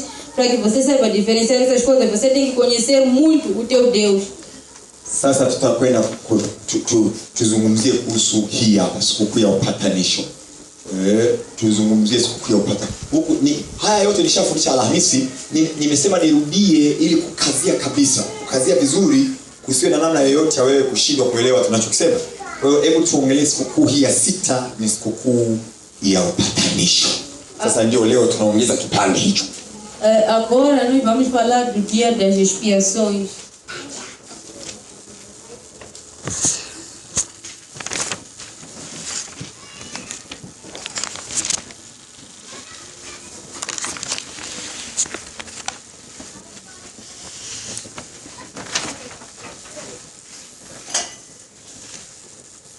Sasa sikukuu ya upatanisho Mungu ana nini kinapatanishwa? Então o dia das expiações, o que vai acontecer nesse dia? Nini maana yake? Qual é o significado? Hii sikukuu inabeba maana gani? Esse dia, qual é o significado por detrás? Utakumbuka kuna somo tushajifunza. Você vai lembrar que tem estudo que nós já tivemos. Tukasema Danieli sura ya 9 kuanzia mstari wa 24 hadi wa 27 utakuta kuna majukumu Mungu aliwapa taifa la Israeli wafanye, wakashindwa kuyafanya, wakayaacha.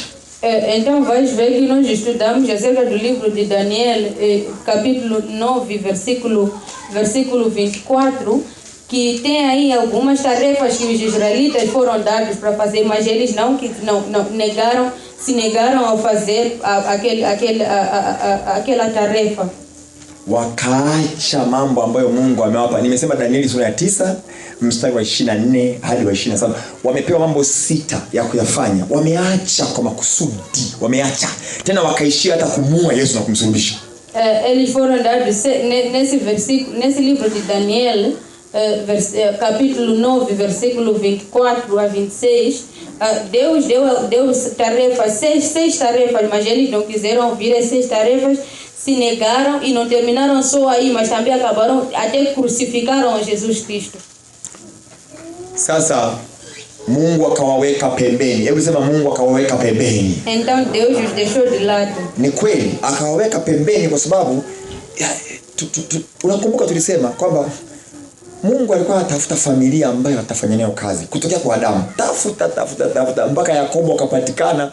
Watoto wake 12 ndio wakaja wakawa taifa, angalau akawapata angalau wale ambao ni angalau. Alafu akawapa majukumu hata wao wakayakataa, wakayaacha.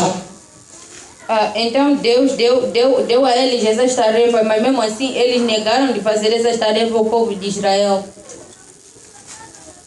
Ndio maana Mungu akaacha familia ya Adamu wa kimwili, akamleta Adamu wa kiroho anaitwa Yesu, familia ya Adamu wa kiroho, kanisa. Por isso é que Deus depois deixou a família de Adão físico e depois escolheu uma nova família, que é a família do segundo Adão, que é o Adão espiritual, Jesus Cristo. Majukumu yale waliopewa familia ya Adamu wa kimwili wakaacha, wakashindwa, wakayadharau, tumeapewa sisi familia ya Adamu wa kiroho, kanisa. Tumepewa yale. A tarefa que a família do povo de Israel foi dada, aquela tarefa aí, essa mesma tarefa nós fomos dados, que somos a família da igreja, fomos dados a mesma tarefa. Majukumu yale tumeapewa sisi familia ya Adamu wa kiroho ambaye ni familia ya Yesu, tunaitwa kanisa. As mesmas tarefas fomos dados nós também, que somos a igreja, a família do segundo Adão, o Adão espiritual, que é Jesus Cristo. Sasa kuna kitu nikuoneshe hapa kwenye mchoro kwamba hapa kanisa. kanisa. Kwa hii hapa ndio familia sasa. Unaona? Umeona eneo angalia. Angalia.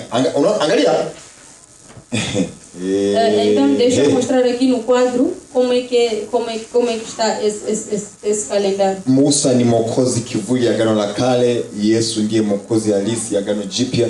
Angalia msimu ule wa maisha ya familia ya Adamu. Moisés é como Salvador do Antigo Testamento e o Novo Testamento vem Jesus. Walipewa sheria. Eles foram dados a lei de Moisés e falharam. Muda wote wakafeli. Todo o tempo eles falharam. Haya, Yesu kaja, mwokozi kweli, acha huyu mwokozi kivuli. Jesus Cristo veio. Angalia. Huyu Musa alipewa, ambaye ni mwokozi kivuli, alipewa sheria juu ya mlima Sinai. Então o Moisés foi dado as leis no Monte Sinai. Alipopewa sheria juu ya mlima Sinai, maisha yakaanza ya hao. Kwa hiyo familia hii ya Adamu wa kimwili inaongozwa na Musa kwa sheria hizi zilizopatikana mlimani Sinai. Então essa família do primeiro Adão físico, então foi depois dado Moisés para liderar o povo de Israel usando as leis que ele foi dado no Monte Sinai. Wakafeli hao. E falharam. Wakafeli ese. Falharam. Akaja mwokozi halisi Yesu Kristo, na yeye akaanzisha shughuli yake pevu nzuri juu. Então depois veio Jesus Cristo para começar juu ya mlima Calvário. Sobre o Monte Calvário. Musa juu ya mlima Sinai akaleta sheria ya Mungu kwao, wakafeli. Haya, weka pembeni.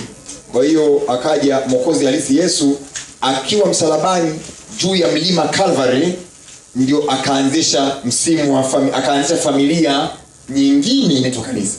Então depois da família de Adão físico falhar com as leis de Moisés que foi dado no Monte Sinai, apareceu Jesus Cristo, que depois morreu na cruz sobre o Monte Calvário e começou uma nova família, que é a família da igreja.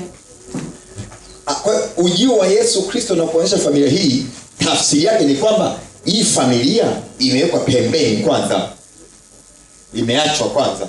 Ndio maana kuna familia nyingine ambayo Mungu ameamua kufanya nayo kazi. Então mmegoma, mmejifanya wajuaji, na mpaka leo Wayahudi wanasema Yesu wetu huyu sio Masihi.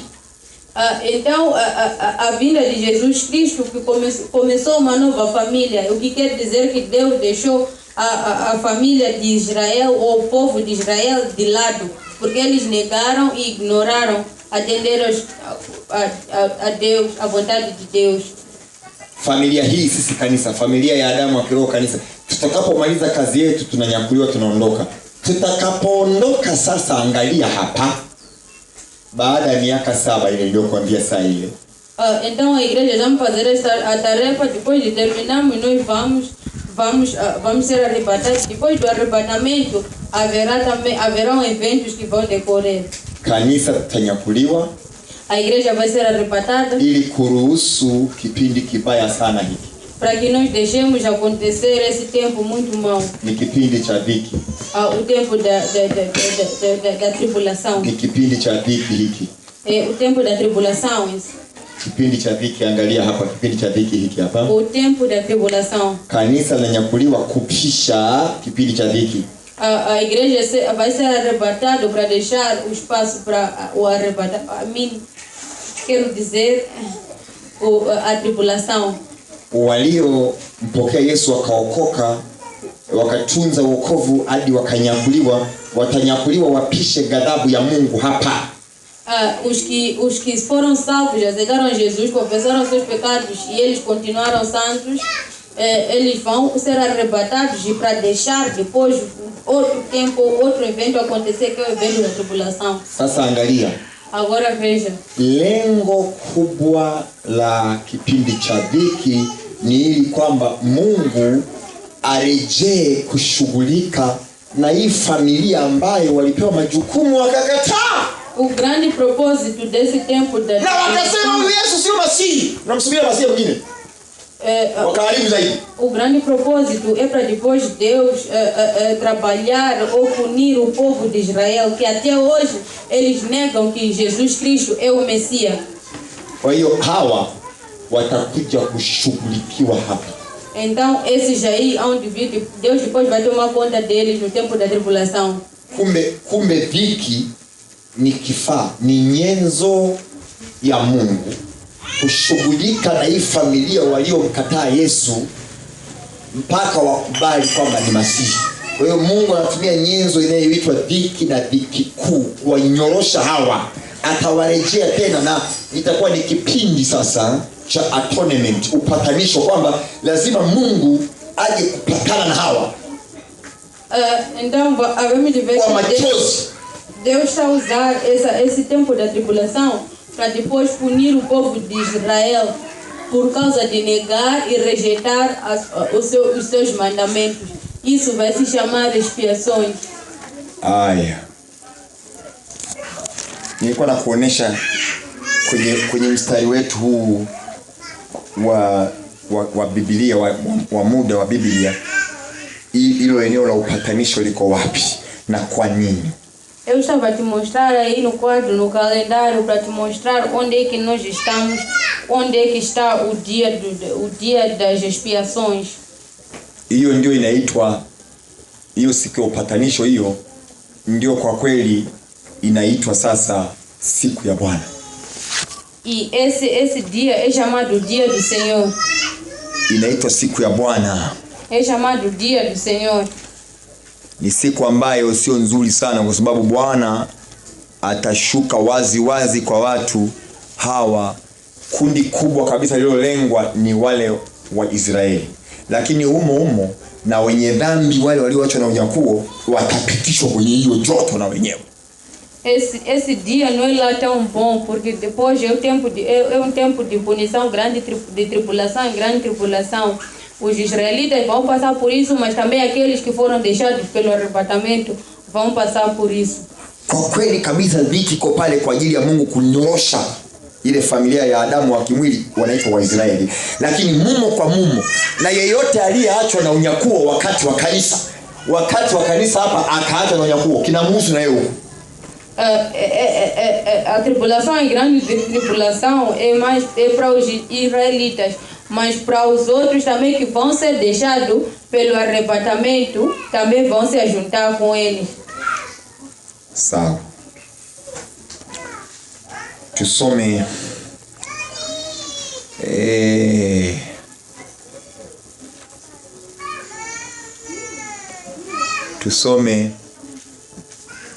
Mambo ya Walawi sura ya 23 na mstari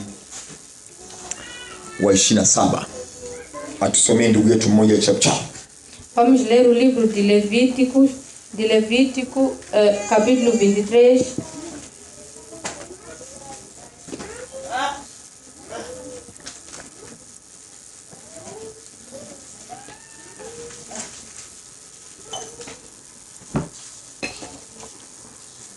Tusomee ndugu yetu mmoja.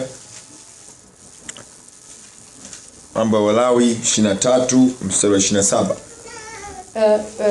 Levíticos capítulo 23 versículo 27.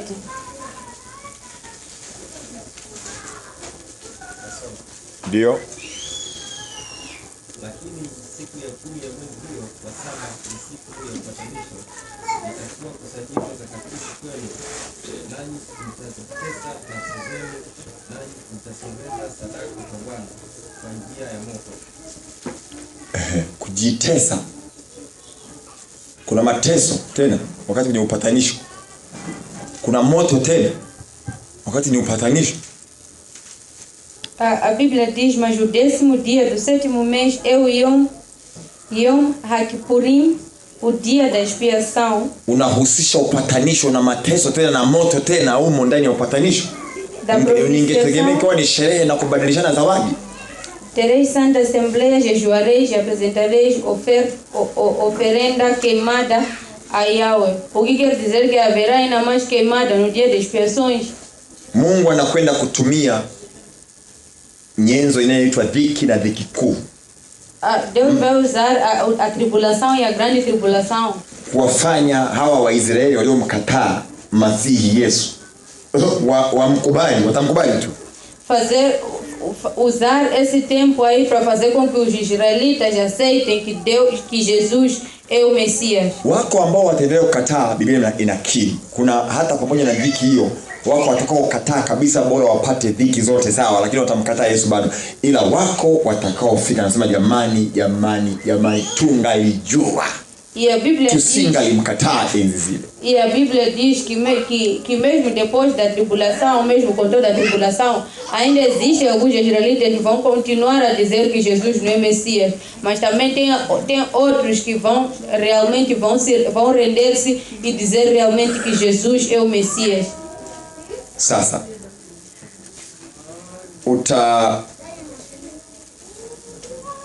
Mathayo 25:31 andika tu. O livro de Mateus 25:31. 25 e 31. Utakuja kuona kwamba wakati wa upatanisho kutakuwa na mshughuliko, kwamba Mungu atatumia nguvu yake ya haki katika kutoa hukumu na adhabu.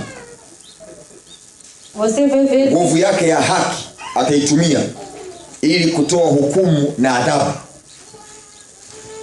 Você vai ver que nesse tempo das expiações, Deus vai punir a humanidade por negar a ele. Mahakama ya Mungu itakuwa on session. The court of God. The court of God, like, you know, like the court. Então o ponto de julgamento de Deus vai ser esse mesmo. Yaani yeye ndiye atakayekuwa sasa angalia, inaitwa siku ya Bwana. É chamado o dia do Senhor. The day of the Lord, siku ya Bwana. O dia do Senhor. Haimaanishi kwamba siku nyingine sio za Bwana, zote za Bwana, isipokuwa hii kwa muktadha wa somo hili. Kwa muktadha wa matukio ya mambo ya siku za mwisho, siku ya Bwana ina maana kubwa. Ni ile siku ambayo ataanza kumwaga hasira yake kwa waovu, hata uombe msamaha asikilizi. Não quer dizer que os outros dias não sejam os dias do Senhor, todos são, mas esse dia aqui será um dia do Senhor, porque é um dia em que Deus depois vai estar a trabalhar, a punir, a julgar os seres humanos. Hata mtu angelia vipi na kuambia kwa sauti ya ajabu ili aonewe huruma, sasa hiyo Mungu aone huruma yoyote. É o tempo que Deus agora vai estar a trabalhar, ele não vai ouvir a nenhum ser humano, mesmo se pedir piedade dele, ele não vai ouvir. Ataziba masikio yake yote kabisa, asikii. Ele vai anashughulika kupiga dhambi na wenye dhambi. E vai estar somente a prestar atenção no que ele está a fazer, que é amaldiçoar e trazer pregas para as pessoas. Angalia, sasa hivi Mungu amejifanya kama haoni. Na Biblia inaongea kabisa. Sasa hivi Mungu ametuachia uhuru, kajifanya kama haoni. Wahubiri wanahubiri injili, jamani okokeni, pokeeni Yesu, na dini yangu, mimi mwingia sema sitaki kabisa kila kitu. Jamani, Mungu anasema na wanadamu hawasikii kabisa. Então esse tempo é um tempo que nós estamos na graça, estamos a viver, só assim temos liberdade de negar ou aceitar. Então esse tempo aqui Deus está a fazer como se ele não estivesse a nos ver, está a nos deixar livres, estamos debaixo da sua graça. Jamani, amna naelewa. Kila mtu mjuaji. Mesmo quando pregar, ninguém ouve. Você prega para a pessoa, eles dizem que não, eu tenho minha religião, não quero ser salvo. Cada um com suas respostas. Wanadamu, mcheni Mungu, epukeni uovu. Hawaelewi watu, nakwambia wanaendelea. Ni watu wachache tu ndio angalau wanashtuka. Seres humanos, sejam salvos, aceitem Jesus, confessem vossos pecados. Mesmo assim nada. Na wewe ukiwa ni mmoja wa hao wachache walioshtuka. Então poucos aceitam Jesus e você estando dentro desses poucos que aceitaram Jesus. Wanadamu wameziba masikio, yani hawaelewi cha Mungu. Hakuna. Os seres humanos taparam seus ouvidos e não querem ouvir nada acerca de Deus. Sawa, kwa sababu Mungu ametuachia uhuru. Mungu hamshurutishi mtu aokoke, Mungu hamshurutishi mtu atubu dhambi, Mungu hamshurutishi mtu kuomba, Mungu hamshurutishi mtu kusoma neno, Mungu hashurutishi chochote. Yaani amesema tazama mbele yako kuna uzima mbele yako na kuna mauti mbele yako, ila na kushauri chagua uzima, katuachia tuchague. Agora nós temos uma liberdade, Deus nos deu liberdade. Então você pode aceitar e também pode negar. Deus não vai te obrigar você a ler a palavra, Deus não vai te obrigar você a orar, Deus não vai te obrigar a fazer nada. Deus só está te dando a liberdade, você escolhe o que você quer, você escolhe. Yani uwanja wote wa kwetu wanadamu nakwambia sasa. Yani ukiamua uende kulia wewe tu, ukiamua uruke juu wewe tu, ukiamua uende hivi ndio wanasema jamani tujirushe. Na kwa sababu yani wana uhuru wote. Mungu ametulia tu kwa sababu hataki kuingilia uhuru wako aliyokupa. Anajua kuna siku yake, iko siku ya Bwana ile. Então esse aqui é o verdade. Então ele pode deixar todo o campo é nosso, nós podemos fazer o que nós quisermos, mas ele sabe que o dia dele já está a chegar, o dia do Senhor, que ele depois vai trabalhar com os seres humanos. Yani unyakuo ukishapiga tukaondoka tunahusika, basi siku ya Bwana imefunguliwa hapo, basi uwanja wote wa kwake. Então anacheza robo uwanja yule. Logo depois do arrebatamento, yani anachezea golini kwenu huko ele vai tomar conta de todo o campo. Yani mpira utoki ndani ya 18 golini kwenu, yani akirusha hapo goli.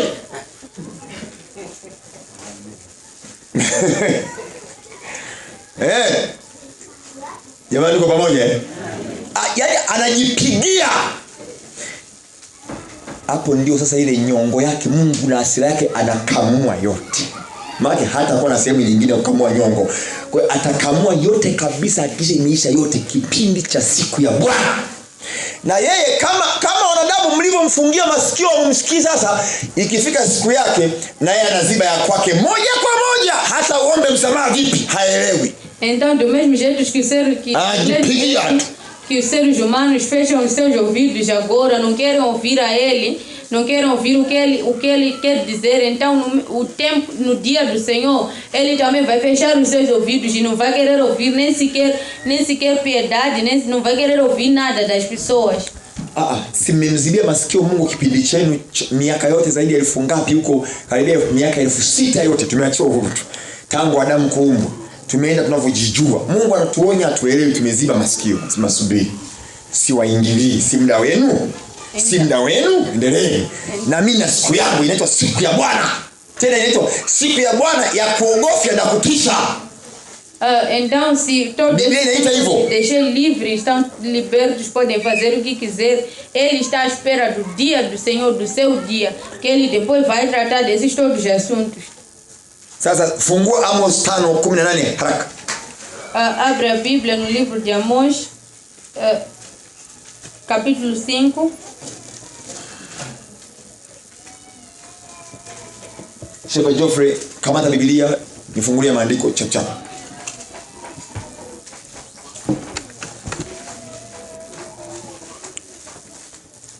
Amosi 5:18.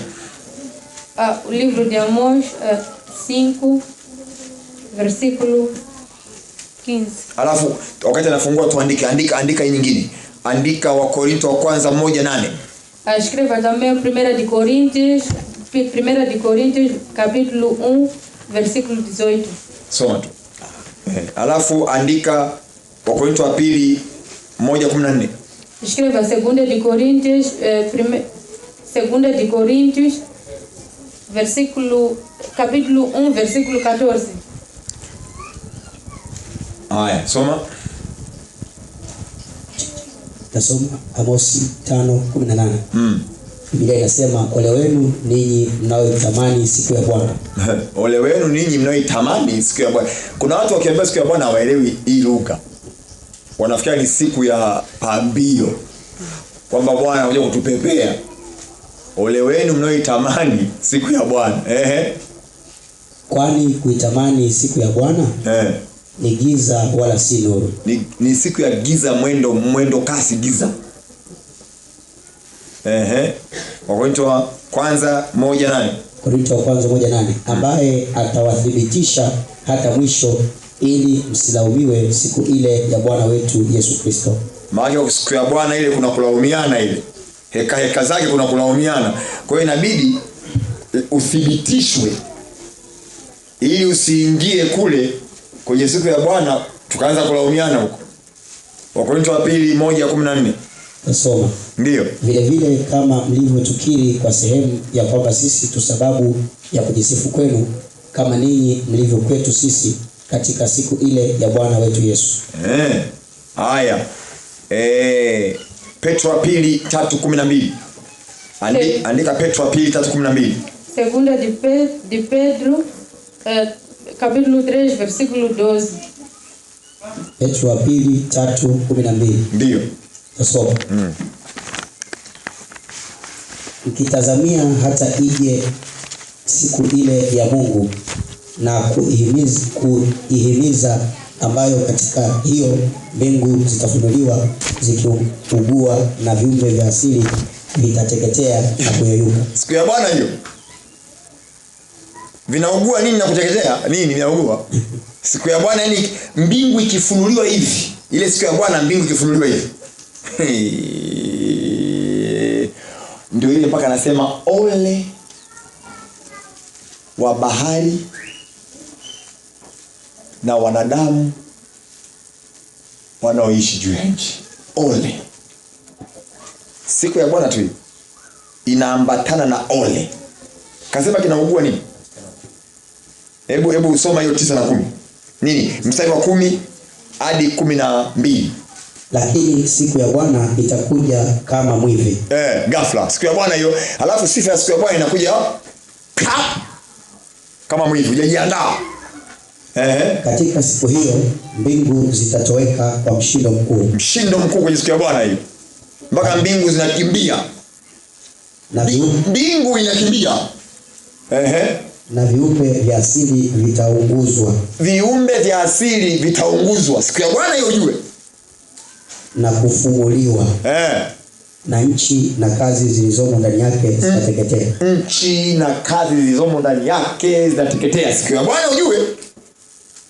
Basi kwa kuwa vitu hivi vyote vitafunguliwa, hivyo imewapasa ninyi kuwa watu wa tabia gani katika mwenendo mtakatifu na utauwa, mkitazamia hata ije siku ile ya Mungu na kuihimiza, ambayo katika hiyo mbingu zitafunguliwa zikiungua na viumbe vya asili vitateketea na kuyeyuka. Kama ndio ukweli huu, wewe uliokoka unapaswa kuwa na mwenendo wa aina gani? Unaulizwa. Kama ndio hiyo iko mbele yetu, kuna siku ya Bwana ya kuadhibu wenye dhambi, ya kuwapiga wanafiki. Je, wewe inakupasaje kwenye mwenendo wako? Mwenendo wako unapasa uweje ili siku ya Bwana isikuhusu? Segunda de Pedro, capítulo 3, versículo 12, a Bíblia diz, versículo 10 a 12, a Bíblia diz: o Senhor não se atrasa a cumprir a sua promessa como julgam alguns. Pelo contrário, Ele é extremamente paciente para convosco e não quer que ninguém pereça, mas que todos cheguem ao arrependimento. Entretanto, o dia do Senhor virá como ladrão, no qual os céus desaparecerão ao som de um terrível estrondo, e os elementos se desintegrarão pela ação do calor. A terra e toda a obra nela existente serão expostas ao fogo. Ora, se todos os que existem assim será assim aniquilado, que espécie de pessoas é necessário que sejais? Pessoas que vivem em santidade e piedade, aguardando o dia do Senhor e apressando a sua vinda. Naquele dia os céus se dissolverão pelo fogo e todos os elementos ardendo e dissiparão com calor. Sasa kuna majina mengine ambayo hii siku ya Bwana yamepewa. Existem outros nomes que esse dia do Senhor foi dado. Hii siku ya upatanisho hapo, maana yake nimesema hasa kabisa inawalenga Waisraeli waliomkataa Yesu kwa Masihi, watanyoroshwa mpaka wakubali. Lakini mbili, wale wengine walioachwa na unyakuo wakati wa msimu wa kipindi cha kanisa kile, wakati wa msimu wa kanisa huu tulionao, wale ambao sasa wataenda watadharau injili ya Yesu tunayohubiri, wakadharau wokovu, wakaachwa, na wenyewe watajiunga kwenye hiyo siku ya Bwana itawahusu. Então, esse dia das expiações, o que é que vai acontecer? A tribulação é a grande tribulação que Deus pôs para os israelitas, mas também, mesmo aqueles que vão ser deixados pelo arrebatamento, também vão se juntar com eles. Sasa, kama ni kipindi hicho ndio ni kipindi cha upatanisho na dhiki kuu, ndio nyenzo ya kufanya upatanisho kati ya Mungu na taifa la Israeli, tuangalie majina mengine yaliyotumika kwenye hiyo dhiki kuu sasa. Agora vamos ver os outros nomes que são dados a esse dia do Senhor. Inaitwa ghadhabu itakayokuja. Namna pekee ya kukwepa hiyo ghadhabu ya Mungu ni kuokoka kweli kweli na kuwa na nia moja. Namna ya kuepuka ni kuokoka na kuwa nia moja kama ile aliyokuwa nayo Kristo. Haya B, inaitwa saa ya hukumu, Ufunuo 14:7. Ufunuo 14:7. Sorry, you didn't interpret? Yes. Okay, all right. Sorry. Line A you are in 2. Yes, I mean B now. The name number B is called the hour of judgment, saa ya hukumu. O tempo do julgamento é outro nome dado ao dia do Senhor. Ufunuo 14:7. Livro de Revelações, capítulo 14, versículo 7. Ndio. Tasoma. Ndio. Ufunuo 14:7 akasema kwa sauti kuu, mcheni Mungu na kumtukuza, kwa maana saa ya hukumu yake imekuja. Inaitwa saa ya hukumu yake. Msujudieni yeye aliyezifanya mbingu na nchi na bahari na chemchemi za maji. Naona hiyo kitu. Saa ya hukumu. A Bíblia diz, então proclamou com a voz da greve, temei a Deus e rendei-lhe a glória, portanto a hora do seu juízo chegou agora. Aquele que fez o céu, a terra, o mar, as fontes das águas. Nakupa maandiko machache tu katika kila eneo ili twende mbele. Lakini inaitwa ni siku ya adhabu na ghadhabu. A linha C. Punishment and the wrath of God. É o dia da punição e o zangar de Deus. Isaia 24:21. O livro de Isaías, capítulo 24, versículo 21. D inaitwa saa ya kujaribiwa. Saa ya kujaribiwa D. A linha D chama-se a hora da tentação. Ufunuo 3:10. O livro de Apocalipse. O livro de Apocalipse, capítulo 3, versículo 10. E. A linha E inaitwa taabu ya Yakobo. Hiyo siku hiyo tu ambayo ndio hiyo sasa unaona atonement ile, watapitishwa wakina Yakobo mule, watoto wa Yakobo wanapitishwa humu ule ile taifa la Israeli. Ni taabu. Yaani mpaka watajua tu. Unamkataje Yesu kwamba sio Masihi wakati umeona yote na amezaliwa kwenu? Watapitishwa ile taabu mpaka wanyonyoke. A linha D chama-se o problema de Jacó. Jeremia 30:7. Livro de Jeremias, capítulo 30, versículo 7. Hii ni maalum kabisa kwa wana wa Israeli. Yaani ndio ile niliyokuambia kwamba dhiki kuu inahusu makundi makuu mawili. Kundi la kwanza ambalo hasa ndio lengwa ni taifa la Israeli, wapitishwe kwenye dhiki kuu ili iwe nyenzo ya kuwafanya akili ziwaingie. Wamemkataje Yesu kwamba sio Masihi wakati ni Masihi? Lakini kundi la pili watakaopita kule ni wale watakao kuwa wameachwa na unyakuo. Então, como eu disse, esse aqui já está muito especificado para os israelitas.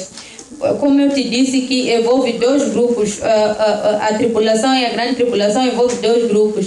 O primeiro grupo são os israelitas e o segundo grupo são aqueles que vão ser deixados pelo arrebatamento. F Jina jingine la kipindi hiki kibaya sana inaitwa ni wakati au saa ya uangamivu. Uangamivu. É o tempo ou o dia, a hora da destruição. Yoeli 1:15. O livro de Joel, capítulo 1, versículo 15. G na mwisho kwa leo. A letra G. Ni siku ya giza na weusi. O dia da escuridão e da cor preta. Ni siku ya mawingu na giza kuu. O dia das nuvens pretas. Yoeli 2 mstari wa kwanza hadi wa 12. Livro de Joel, capítulo 2, versículo 1 até 12. Watu watakaoachwa duniani kipindi hicho wakapitia hiyo dhiki, yaani nyuso zao zitageuka, zitakuwa kama jiwe la kusugulia mguu. As pessoas que vão ser deixadas pelo arrebatamento vão mesmo sofrer nesse dia do Senhor. Alafu zinageuka, nyuso zile zimekuwa nyeusi kama jiko la kuchemshia nini sijui. Uso unageuka unakuwa mweupe tena kwa sababu ya hofu. Yaani unapata mashaka mpaka uso unakuwa mweupe. Então você vai ter heka.